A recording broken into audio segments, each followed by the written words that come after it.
Hi everyone, I am doctor Sanjay Agarwal. आप में से ज़्यादातर लोगों को पता होगा कि इंडिया में जो एमसीए एडमिशन्स होते हैं आज की डेट में वो दो तरह के एग्जामिनेशन से होते हैं। एक तो निमसेट जिसके थ्रू एनआईटीज़ में एडमिशन होता है, और दूसरा CUET PG combined university entrance test for post graduate courses, जो नई एजुकेशन पॉलिसी आने के बाद स्टार्ट हुआ। ये एग्जामिनेशंस कंडक्ट होते हैं नेशनल टेस्टिंग एजेंसी से, NTA से। ऑल कंप्यूटर बेस्ड टेस्ट हैं। तो जितनी भी यूनिवर्सिटीज़ हैं, लाइक DU हुआ, JNU हुआ, जामिया मिलिया इस्लामिया हुआ, BHU central university Hyderabad, Indraprastha university, और जितनी और भी अच्छी यूनिवर्सिटीज़ हैं, जितनी सेंट्रल यूनिवर्सिटी है, उन सब में एडमिशन MCA में CUET के थ्रू होता है। So this examination is very very important for you. Rather I say it's at least as important as NIMCET. आप में से काफ़ी लोग हैं जो कई बारी इसको निमसेट से इन्फीरियर मानते हैं, but I will consider it to be rather better than NIMCET. मेरी एक और वीडियो में डिस्कशन मैंने कर रखा है कि निमसेट और CUET में से कौन सा एग्जाम बेटर है। CUET से जो एडमिशन होता है, जितने MCS में होता है, those are 2 year courses. Like DU में भी 2 ईयर्स है, JNU में भी 2 ईयर्स है, और निमसेट के थ्रू जो एडमिशन्स होते हैं that is a 3 years MCA। But industry में दोनों की वैल्यू सेम है, और 1 साल का industrial experience is something like which you should not compromise with. 1 साल का इंडस्ट्री, क्योंकि जब आप MCA करके जाते हैं या MTech करते हैं या BTech करते हैं, कुछ भी आप करके जाते हैं, तो खाली एक थियोरेटिकल बेस आपका बना हुआ होता है। सब कुछ सीखते आप इंडस्ट्री में जाके ही हैं, और वो एक इंडस्ट्री का 1 साल का industrial experience is something which I won't trade off with anything. तो इसलिए CUET के through admissions I personally consider to be better. Yes, MCA सबसे अच्छा माना जाता था IIT रुड़की का। IIT was the only IIT which was giving MCA degrees, और सारी सिलेक्शंस बिलीव मी सैनमेक से होती थी, और जो उस समय के पढ़े हुए स्टूडेंट्स हैं they all know about it. NIT at that time was considered to be inferior, but now NIT, क्योंकि IITs ने विड्रॉ कर लिया, वो MCA कोर्सेज अब नहीं करते हैं, so it is NITs and CUETs।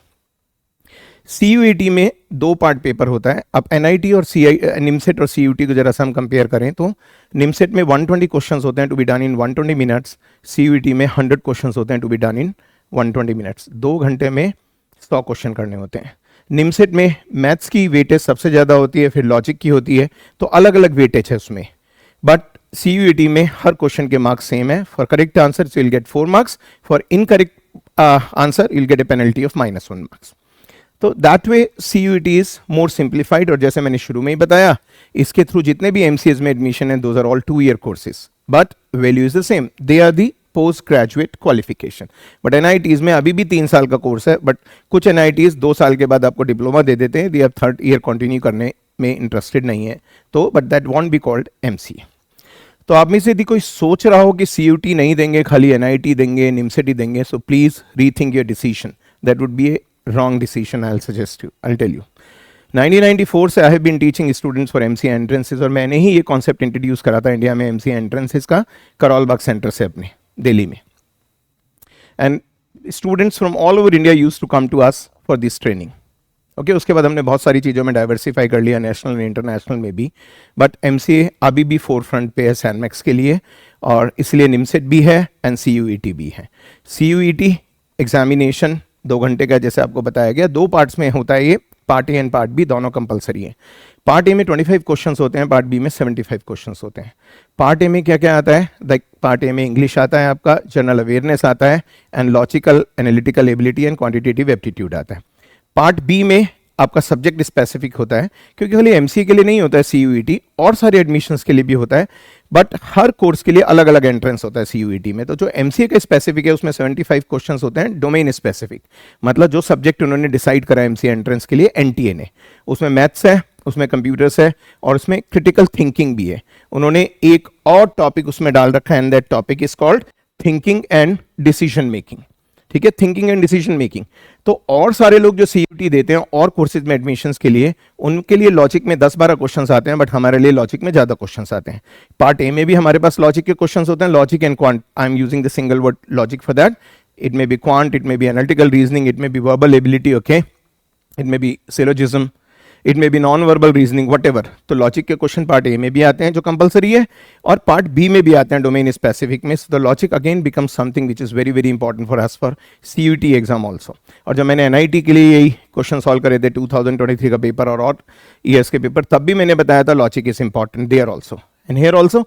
And logic is important everywhere because ये आपकी थॉट डेवलप करता है, आपका कॉन्सेप्ट डेवलप करता है, आपके रिफ्लेक्सेस को शार्प करता है, आपकी स्पीड की इंक्रीज करता है, okay, and that is nothing but the common sense reasoning. तो इन्हें भी हम डिस्कस करते हैं. आई have given a brief review of CUET examination and its importance. So I am again suggesting you not to omit this entrance. Appear in this entrance. DU is one of the best MCA, okay? JNU is one of the best MCA. BHU is one of the best MCAs. The placements are terrific, you know, they are really good. NIT और DU वगैरह में एक और फर्क है. NIT में क्या होता है, I am not saying anything against NIT, मेरे बहुत सारे स्टूडेंट NIT में सेलेक्ट होते हैं और वो ग्रो भी करते हैं. बट जब आप डिसाइड करते हैं किसी भी प्रोफेशनल डिग्री के लिए, तो एक चीज़ और, एक तो हमने देखा कि NIT की ड्यूरेशन 3 साल है, CUET की 2 साल है. दूसरा, NIT में जब आप प्लेसमेंट के लिए बैठते हैं तो आपके साथ बीटेक कंप्यूटर साइंस वाला भी होता है, बीटेक कंप्यूटर इंजीनियरिंग वाला भी होता है, एमटेक वाला भी होता है, एमफिल वाला भी होता है, and you have to compete with all those students. You have to compete with them. Again saying you have to compete with all those students to get a placement. So इसका मतलब ये नहीं है NIT is bad, but I am saying CUET should also be an option for you. तो आप दोनों में appear हुई है and later you can decide about it. We have a special placement, we have a special counseling session for our students. But एक particular trend में मत चलिए कि NIT है तो NIT है. No, it's not like that. You know, the word has totally changed these days. What has totally changed? NITs are also good. These are also good. But decide it later. Appear in both the examinations. Okay?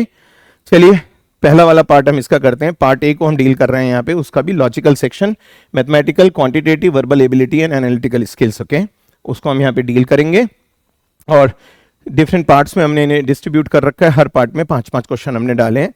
Number of question हम 5 इसलिए रखते हैं जिससे आप ढंग से comfortably सीख सकें कॉन्सेप्ट्स को, क्योंकि हम अपनी तरफ से बहुत सारे कॉन्सेप्ट्स यहाँ देने की कोशिश करते हैं. हम अपनी क्लासेस जो हमारे रेगुलर स्टूडेंट्स हैं उनके लिए तो हम अलग तरह के मेथड्स कंडक्ट करते ही हैं, बट हम आप लोगों के लिए भी ये मेथड्स प्रोवाइड करते हैं. और अल्टीमेटली जब हमारी टेस्ट सीरीज होती है या हमारा हर तरह का कोर्स हमारे यहाँ रेगुलर है, हमारे यहाँ लॉन्ग ड्यूरेशन है, हमारे यहाँ क्रैश कोर्स है, हमारे यहाँ फास्ट ट्रैक कोर्स है, हमारे यहाँ एट ईज कोर्स है. यदि आप हमारी वेबसाइट सर्च करते हैं you will see there are large number of courses and then we have a test series also. और सबसे बढ़िया बात, Sanmacs is the only institution जो टेस्ट सीरीज में भी ऑनलाइन गाइडेंस देता है, टिप्स एंड ट्रिक्स की, like 20+ hours of online guidance, tips and tricks, mostly given by me. Okay, तो क्योंकि हम ये नहीं कहते कि टेस्ट सीरीज का मतलब है कोई भी स्टूडेंट हमारे पास आ गया. They are our students. Anybody who is joining us our student, anybody who is watching these lectures is my student. Okay, चाहे आप मुझसे फेस टू फेस मिले हैं या नहीं मिले हैं, I treat you to be my students only. And your career is very very important for me. तो आपके लिए भी अपना कैरियर तो इंपॉर्टेंट है, मेरे लिए भी आपका कैरियर बहुत इंपॉर्टेंट है, बिकॉज आप ट्रस्ट करके हम लोगों को देखते हैं चीजें और हमसे सीखते हैं. ये जितना भी मैं यहाँ पे पढ़ाऊंगा जैसे निमसेट के डिस्कशंस में था, इसकी लेक्चर स्क्रिप्ट अवेलेबल होगी आप लोगों के लिए PDF फॉर्मेट में. इस वीडियो के डिस्क्रिप्शन में एक लिंक दिया हुआ होगा, वहां पे आप रिक्वेस्ट कर सकते हैं तो आपको PDF भेज दी जाएगी. तो आप साथ साथ क्वेश्चंस पढ़ सकते हैं, उस पर जो मैंने लिखा होगा सॉल्यूशंस वो भी आपको दिखाई देते रहेंगे, साथ साथ आप वीडियोस को सुन सकते हैं. All that facility is there. उसके अलावा आप फ्री टिप्स एंड ट्रिक्स भी सैनमेक्स से ले सकते हैं. ओके, आप यदि चैनल सब्सक्राइब कराते हैं तो आप पे नोटिफिकेशंस आती रहेंगी, यदि नहीं कराते हैं तो आप ढूंढ के भी वीडियोस को देख सकते हैं. ठीक है ना? तो शुरुआत करते हैं इस पर्टिकुलर लेक्चर की. पहला question, quite an ordinary one.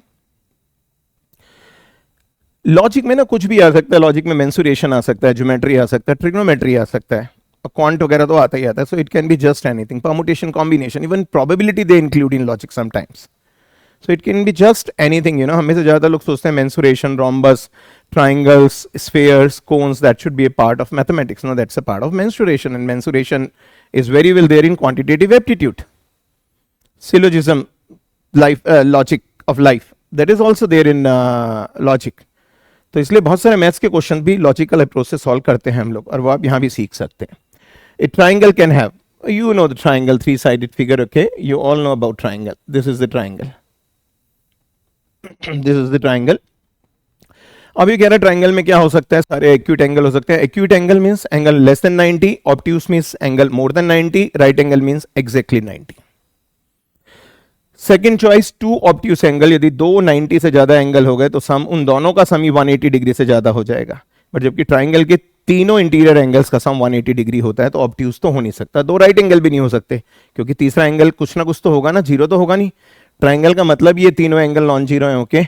One obtuse and one right angle, again that is not possible, so last की 3 चॉइस गलत हो गई, so it is only the first choice. ये आप डायरेक्टली भी देख सकते हैं, ऑल एक्विट एंगल। सबसे सिंपल एग्जांपल है इक्विलेटरल ट्राइंगल, तीनों एंगल 60-60-60 ले लीजिए, 180 degree, 60 + 60 + 60 180 degree, so that possibility is there, so a triangle can have all acute angles. Clear है? Very easy, 5 seconds only, you just need 5 seconds. मैंने थोड़ा सा triangle के बारे में थोड़ा बहुत बोल दिया और सारी चीजें कर ली जिससे आपको क्लैरिटी आ जाए, अदरवाइज इसमें इतना टाइम लगाने की आपको कभी एग्जामिनेशन में जरूरत ही नहीं पड़ेगी।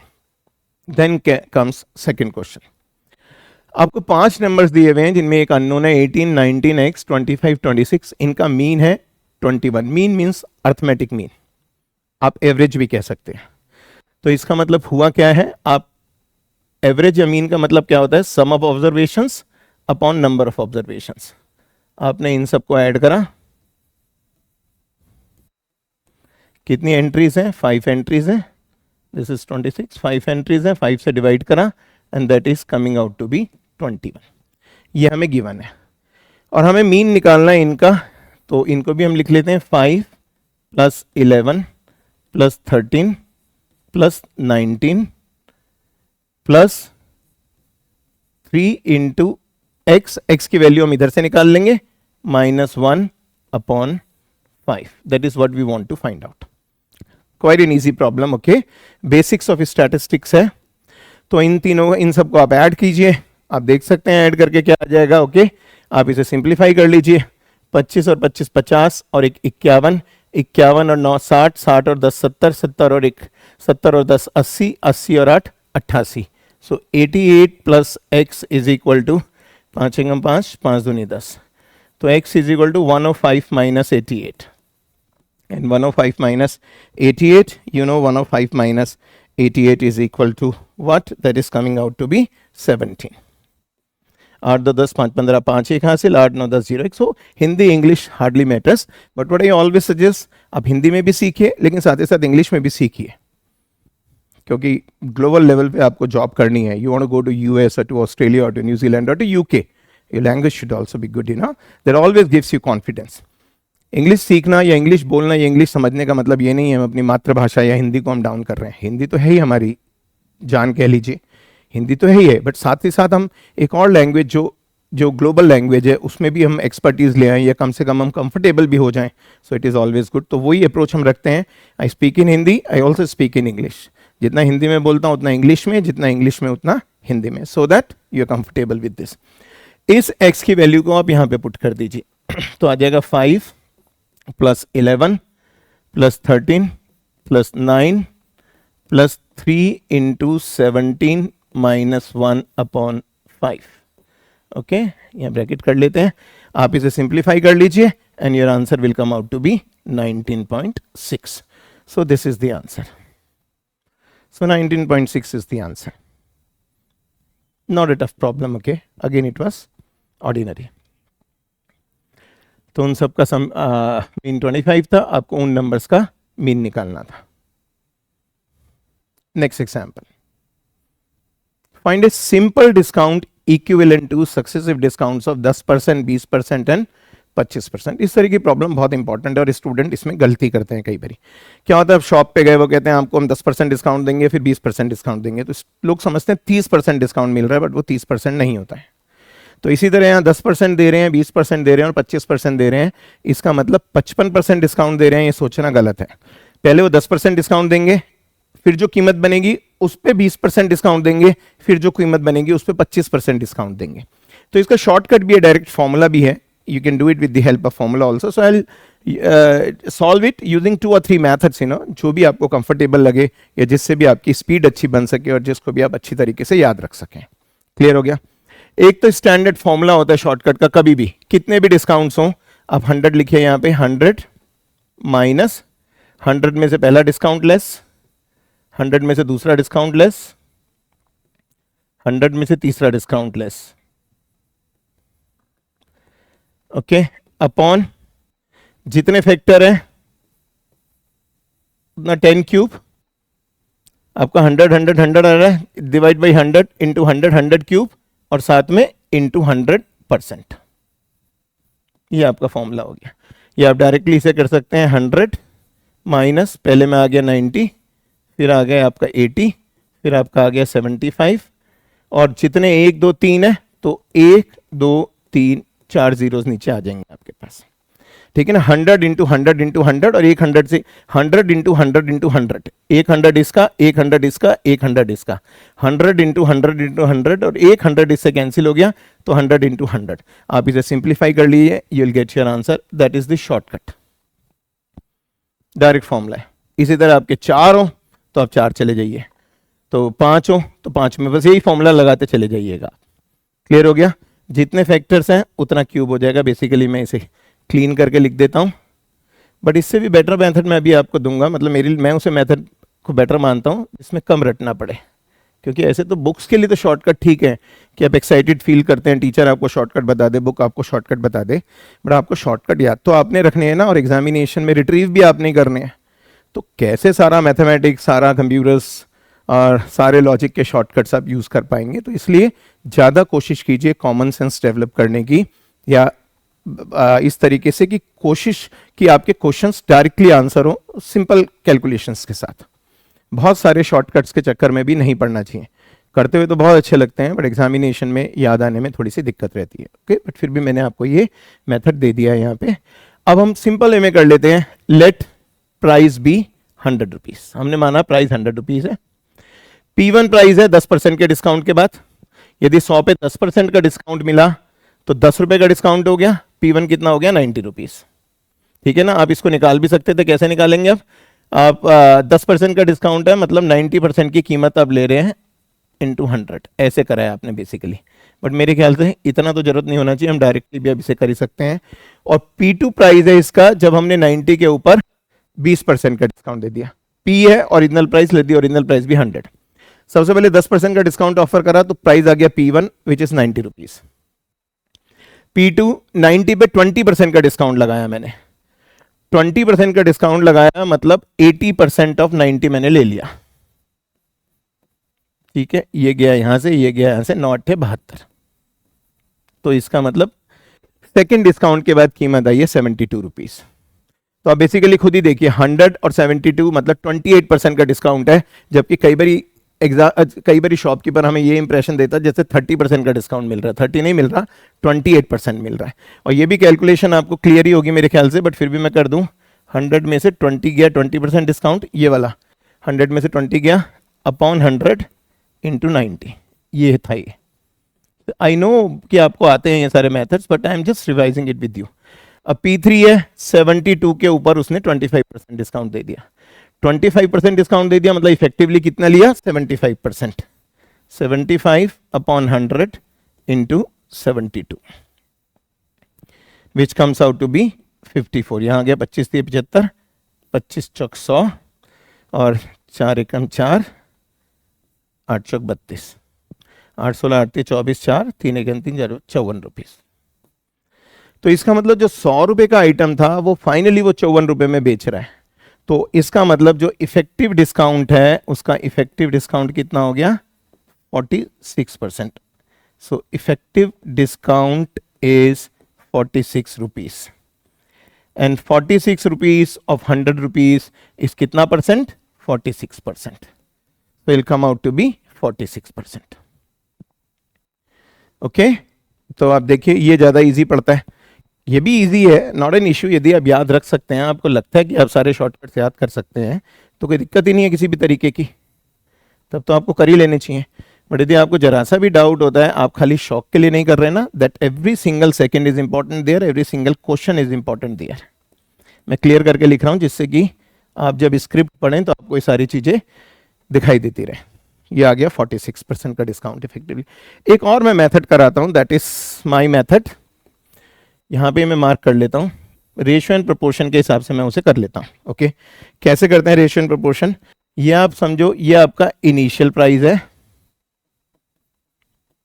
और ये आपका फाइनल प्राइस है। ये थर्ड मेथड है।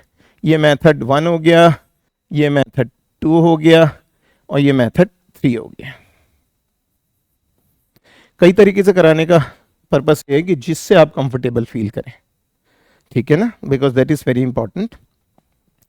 अब सबसे पहले डिस्काउंट कितने परसेंट का गया मुझे, तो मैं 1 बाई 1 कर रहा हूं, इनिशियल कितना था और फाइनल कितना था। पहला यहां पे मैं लिख रहा हूं डिस्काउंट्स, ओके, यहां मैं डिस्काउंट्स लिख रहा हूं, कलर चेंज करते हैं। पहला डिस्काउंट है 10% का। 10% का मतलब है, I think I need more space, I need more space, थोड़ा सा बड़ा कर देते हैं इसे बॉक्स को, आई नीड मोर स्पेस, जितना मैक्सिमम मैं स्ट्रेच कर सकता हूं उतना कर रहा हूं। यहां पे इनिशियल हो गया, यहां पे फाइनल हो गया, और उससे पहले एक कॉलम और बना देता हूं मैं, discount, that is discount.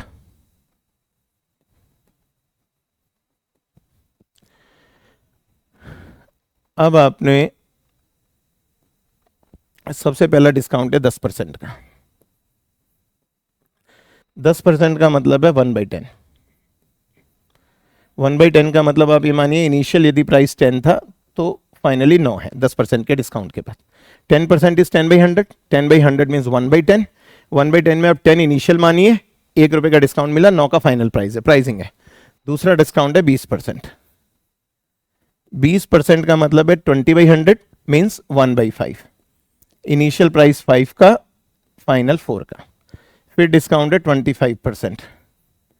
25% means 25/100 and 25/100 is 25% का डिस्काउंट है। 25% इज 1/4, मतलब 4 और 3। ये आपने 3 रेशियो एक तरीके से बना लिए, और अब इनका कंपाउंड रेशियो बना लीजिए। कंपाउंड में इन तीनों को मल्टीप्लाई कर लो, इन तीनों को मल्टीप्लाई कर लो, तो 10 × 5 50 और 4 200, और यहां पे कर लिया आपने 9 × 36 और 3 108। तो आप ये मान सकते हैं कि इनिशियल प्राइस 200 है, फाइनल प्राइस 108 है इन सारे डिस्काउंट्स के बाद। तो इसका मतलब जो आपका डिस्काउंट आया, वो डिस्काउंट बेसिकली आया कितना, 200 - 108। 200 - 108 comes out to be 92 rupees. 92 rupees, okay. So discount percentage is 92/200 into 100। Initial से 100 से इसे कैंसिल करा 2, comes out to be कितना आ गया, 46%। ये लीजिए, दैट इज थर्ड मेथड। ये मैंने रेशियो एंड प्रोपोर्शन को यूज करके करा है। मैं दोबारा बता देता हूँ, 10% डिस्काउंट 1/10 हुआ, 10/100, 10 ओरिजिनल था, फाइनल प्राइस 9 हो गया मानो। 20% का मतलब है, मतलब मैंने रेशियो में कर दिया, पहले 5 पार्ट्स 4 पार्ट्स 4 पार्ट्स 3 पार्ट्स, इन तीनों को मल्टीप्लाई करा, इसे कंपाउंड रेशियो कहते हैं। ये compound ratio, I am compounding this. इसका मतलब ओरिजिनल प्राइस 200 था यदि इसके बाद इफेक्टिवली, तो फाइनल प्राइस 108 है। इन दोनों का डिफरेंस आ गया डिस्काउंट। ये इनिशियल है तो डिस्काउंट की परसेंट क्या हुई, discount upon initial price into 100, which gives me 46%। It was so easy, so I have given you 3 methods. Shortcut assumption वाला कि let the price be 100, and ये रेशियो एंड प्रोपोर्शन वाला। That was your third question. Then comes the next question, quite an easy one. A man is walking at a speed of 6 kilometers per hour. After every kilometer he takes rest for 6 minutes. How much time will he take to cover a distance of 24 kilometers? एक आदमी की speed है 6 kilometre per hour और 24 kilometre उसे cover करना है। तो मुझे ये तो पता चल गया कि 4 घंटे का टाइम तो उसे डिस्टेंस कवर करने में लगेगा यदि वो रुकता नहीं है, वो यदि वो लगातार चलता है। 1 घंटे में करता है 6 किलोमीटर, तो 6 × 24, 4 घंटे में करेगा 24 किलोमीटर। बट ये क्या कह रहा है कि हर किलोमीटर के बाद वो रेस्ट ले रहा है 6 मिनट का। हर किलोमीटर के बाद वो रेस्ट ले रहा है 6 मिनट का। तो इसका मतलब इस 4 घंटे में मुझे करेक्शन करनी पड़ेगी। 4 घंटे होता है यदि वो नॉन स्टॉप चलता, but he is taking a rest for 6 minutes for every kilometre. सो इसका मतलब 24 × 6 मिनट्स, ये इसका रेस्टिंग टाइम हो गया। बट अब ये मिस्टेक स्टूडेंट करता है कि 24 × 6 कर रहा है। 24 × 6 नहीं होना चाहिए, इट शुड बी 23 × 6। क्यों होना चाहिए? पहला किलोमीटर चला, रेस्ट करा, दूसरा किलोमीटर चला, रेस्ट करा, 23वां किलोमीटर चला, ओके, रेस्ट करा, फिर जो 24वां किलोमीटर चला उसके बाद तो खत्म ही हो गया ये जो उसका वॉकिंग था, क्योंकि वॉकिंग खाली 24 तक है ना, तो 24 के बाद रेस्ट काउंट नहीं होगा, 23 किलोमीटर तक का रेस्ट काउंट होगा। तो इसलिए 24 × 6 नहीं करना है, 23 × 6 करना है। 23 × 6 कितना हो गया आपका? 6 × 18, 8 1 6 2 12 1 13, 138 मिनट। और 138 मिनट कितने के बराबर हो गए? 2 घंटे। 2 घंटे मतलब 120 मिनट, 120 मिनट प्लस 18 मिनट, ठीक है। सो 2 hours 18 मिनट्स आपको ऐड करना है 4 hours में, तो आपका टोटल टाइम कितना हो गया? You add it to this, क्योंकि ये उसका रेस्टिंग टाइम है। 4 घंटे में डिस्टेंस कवर करा, इतनी देर उसने रेस्ट करा, तो हो कितना गया आपका? 6 घंटे 18 minute. So that is should be your answer. Clear है सब लोगों को? तो ये मिस्टेक नहीं करनी है कि 24 इंटू 6 करना है। वो 26 किलोमीटर चला, हर किलोमीटर के बाद वो 6 मिनट का रेस्ट ले रहा है। पहले किलोमीटर के बाद लिया, जैसे किसी को 4 किलोमीटर ही टोटल चलना था, हर किलोमीटर के बाद रेस्ट लेता, तो 1 किलोमीटर चलता रेस्ट लेता, 1 किलोमीटर चलता रेस्ट लेता, 1 किलोमीटर चलता रेस्ट लेता, और यहाँ तो पहुंच ही गया। तो रेस्ट उसने खाली 3 ही बारी तो लिया होता ना, यदि 4 किलोमीटर चल रहा होता तो इसी तरह यदि 24 किलोमीटर चल रहा है तो रेस्ट वो खाली 23 बारी लेगा। हो गया? So that was another easy example, but it's good enough. ठीक है ना? गुड इनफ, क्योंकि एग्जामिनेशन के माहौल में इसको सॉल्व करना है। सो आपको इसलिए इन सब की प्रैक्टिस होना बहुत जरूरी है कि बहुत अच्छी तरीके से आपकी प्रैक्टिस हो। So that's a question from trigonometry, but trigonometry को भी इंक्लूड कर लिया जाता है लॉजिक में और क्वांट टाइप में। ओके, तो आपको दिया हुआ है ratio sine theta plus cos theta upon sine theta minus cos theta is 17/7। Then find the value of sine 4 theta, then find the value of sine 4 theta plus this. तो सबसे पहले तो इसको सॉल्व कर लेते हैं। Let me simplify this. Okay, ये आपका हो गया sine square theta minus cos square theta into sin square theta plus cos square theta.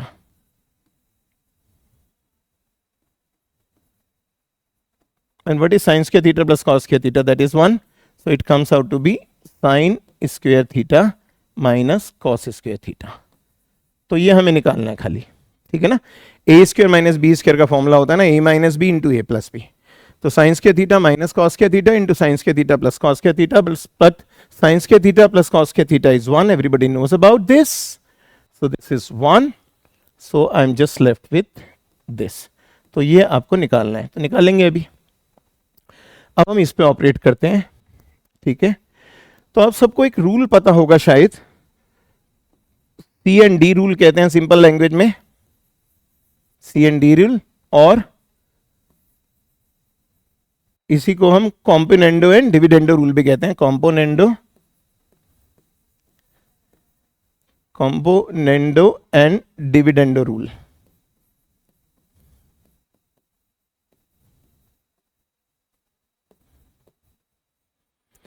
Componendo and dividendo rule बहुत फेमस रूल है, स्कूल लेवल पे भी करा जाता था।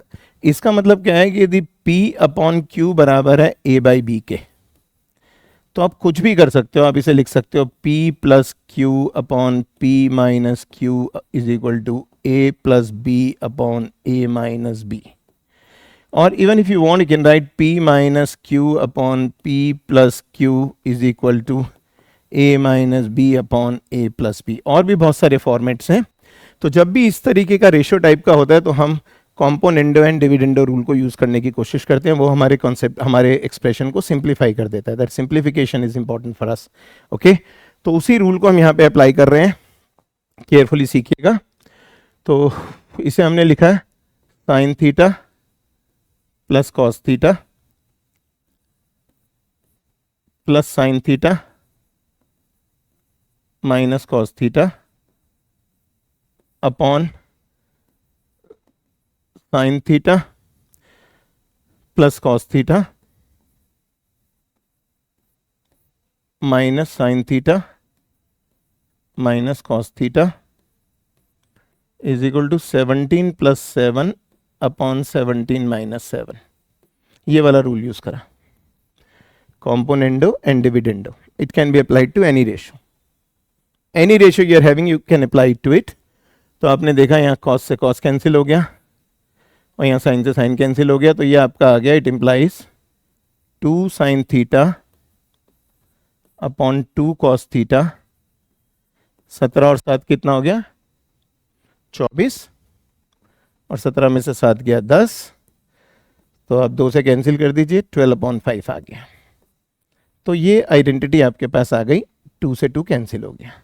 सो it simply gives you tan theta is equal to 12/5।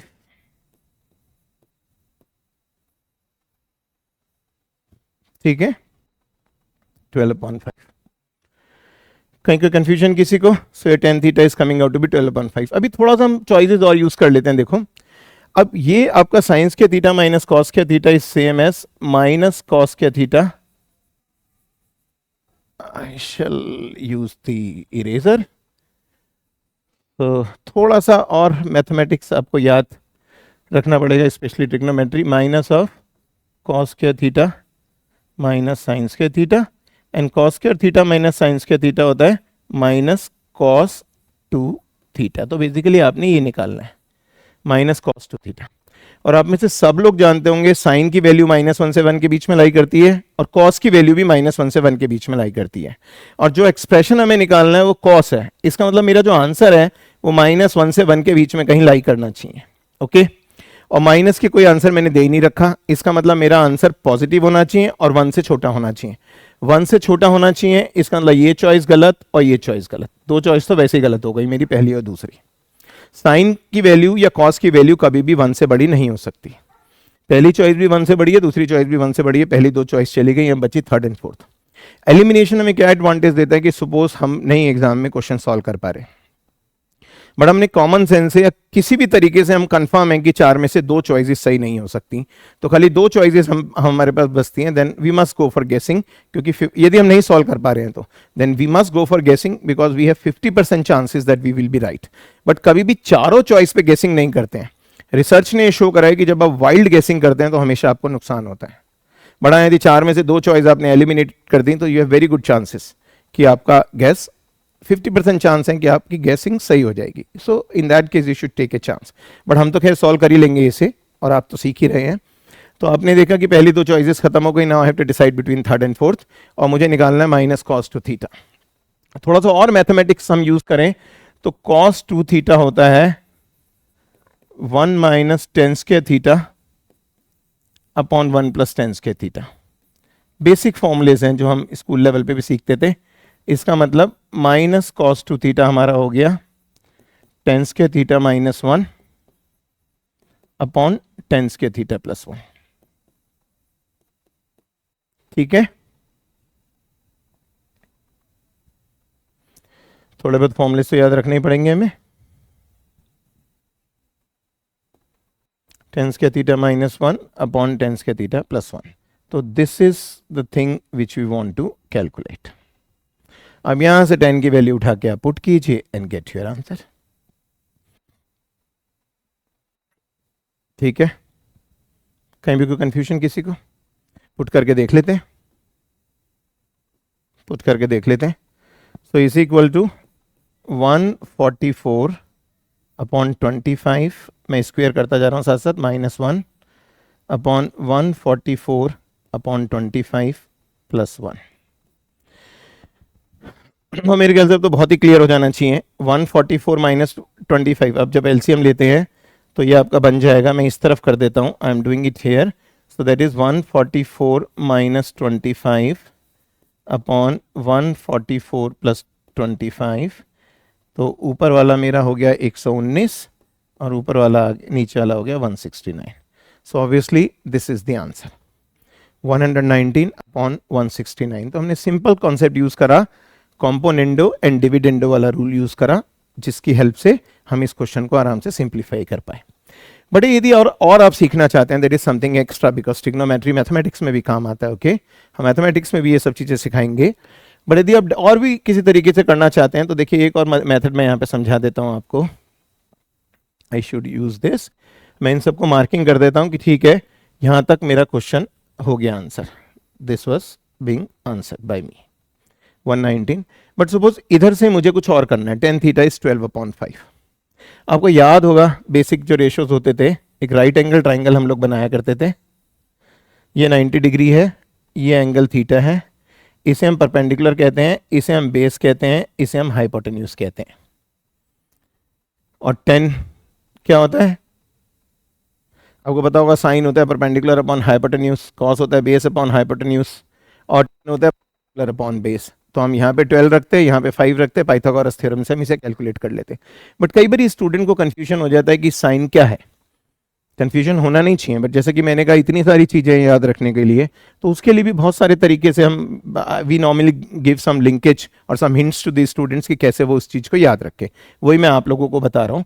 देखिए आप यदि आप कैसे याद रखेंगे, आपको 3 सिंबल यूज करने हैं, P for perpendicular, B for base, H for height. ठीक है, आप अपने आप से क्वेश्चन पूछिए, जैसे आप कैसे ध्यान रखेंगे, पापा बात पूछूं, हाँ हाँ बेटा, पापा बात पूछूं, हाँ हाँ बेटा। तो पहला वाला साइन हो गया परपेंडिकुलर अपॉन हाइपोटेन्यूज, दूसरा वाला हो गया कॉस बेस अपॉन हाइपोटेन्यूज, तीसरा वाला ten base upon perpendicular upon base. पापा बात पूछूं, हाँ हाँ बेटा। और आप थोड़ा और अच्छा लाइवलीवुड में आना चाहते हैं, खासकर आपकी जनरेशन के लिए, तो आप ये भी सोच सकते थे, पापा बियर पियोगे, हाँ हाँ बेटा। ठीक है ना, you will be happy in that. तो किसी भी तरीके से याद रखिए, पापा बियर पियोगे, हाँ हाँ बेटा, पापा बात पूछूं, हाँ हाँ बेटा। तो आपको सारे फॉर्मूलेस पता चली गए। तो ये आपका आ रहा है 12 और ये आपका आ रहा है 10 हो गया, perpendicular upon base 5। Pythagoras theorem से ये आ गया 12 square plus 5 square, that is 13। तो यहां से आप साइन की वैल्यू निकाल लीजिए, कॉस की वैल्यू निकाल लीजिए और इसमें पुट कर दीजिए।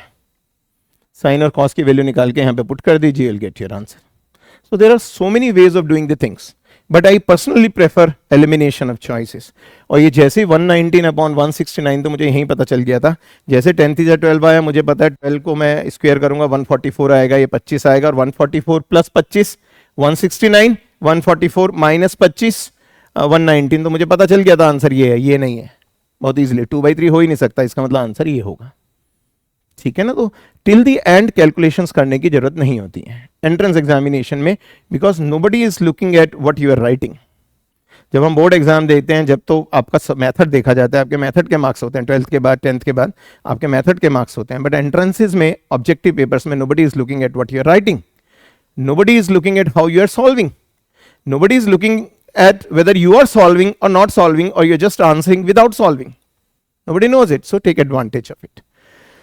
ना अच्छी राइटिंग की जरूरत है, ना काटा पीटा करने से परहेज करने की जरूरत है, कुछ करने की जरूरत नहीं है। Objective is to be able to answer the problem correctly in the least possible time. तो आई होप आपको बेनिफिट हुआ होगा, और भी इसी तरह के एग्जाम्पल्स आपके साथ करे जाएंगे। Keep on learning, okay, so all the best.